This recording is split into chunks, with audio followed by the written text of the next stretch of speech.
Hello guys, welcome back to my Mamun's mini kitchen. আজ আমি আপনাদের তৈরি করে দেখাবো স্পাইরাল পটাটো কিভাবে বানাতে হয়। আর আপনারা যদি আমার চ্যানেলে নতুন হয়ে থাকেন তাহলে কিন্তু অবশ্যই আমার চ্যানেলটিকে সাবস্ক্রাইব করে দিয়ে পাশে থাকা অল বেল আইকনটিকে প্রেস করে দেওয়ার অনুরোধ রইল।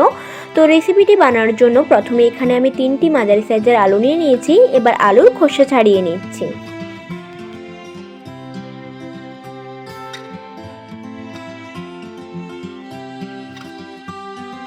প্রত্যেকটা আলুরই খোসা তোলা হয়ে গেছে। এবার একটা বোলের মধ্যে বেশ খানিকটা জল নিয়ে নিয়েছি আর তার উপরই আলুগুলোকে একদম পাতলা পাতলা স্লাইস করে নিয়েছি।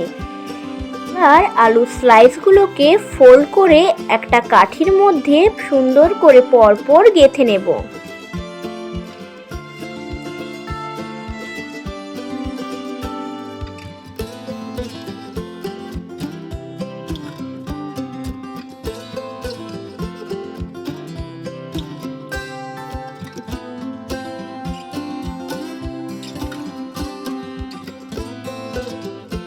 আপনারা দেখতেই পাচ্ছেন একটা স্পাইরাল পটাটো স্টিক কিন্তু পুরোপুরিভাবে রেডি হয়ে গেছে। ঠিক একই রকমভাবে আমি সব কটাকেই করে নিয়েছি।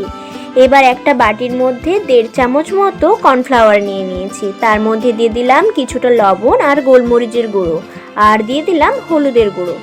এবার সমস্ত কিছুকে ভালোভাবে মিশিয়ে জল দিয়ে একটা পাতলা ব্যাটার বানিয়ে নিচ্ছি।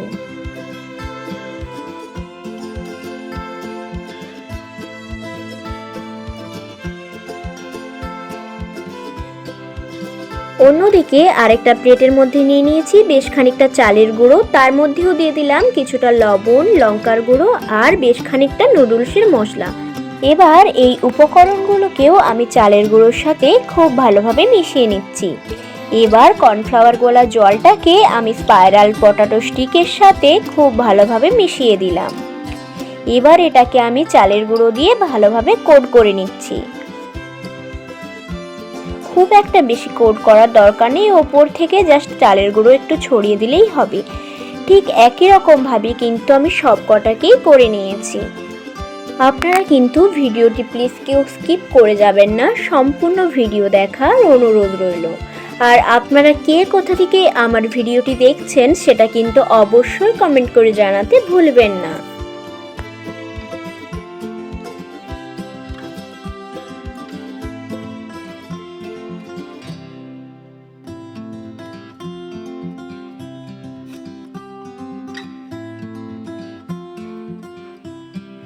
সবকটা পটাটো স্টিকই কিন্তু আমি খুব সুন্দরভাবে কোট করে নিয়েছি। এবার এগুলোকে ভাজার পালা। তার জন্য কড়াইতে দিয়ে দিলাম বেশ খানিকটা রিফাইন অয়েল। তেল গরম হয়ে আসলেই কিন্তু আমি স্টিকগুলোকে কড়াইতে দিয়ে দিলাম। এবার গ্যাসের ফ্লেমটা লো টু মিডিয়াম আঁচে রেখে ভেজে নেবেন। লো টু মিডিয়াম আঁচে রেখে স্টিকগুলোকে ভাজলে কিন্তু এগুলো খুব সুন্দর ক্রিস্পি হবে।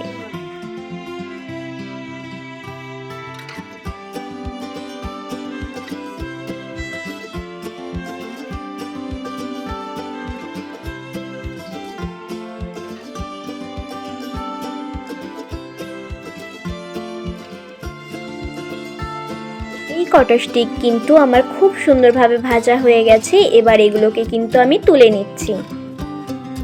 এটা দেখতে কিন্তু অনেকটাই চিকেন তান্দুরির মতো, তাই না? আর আমার আজকের ভিডিওটি যদি আপনাদের ভালো লেগে থাকে তাহলে কিন্তু অবশ্যই ভিডিওর শেষে একটি লাইক, কমেন্ট এবং শেয়ার করে দিয়ে যাওয়ার অনুরোধ রইল।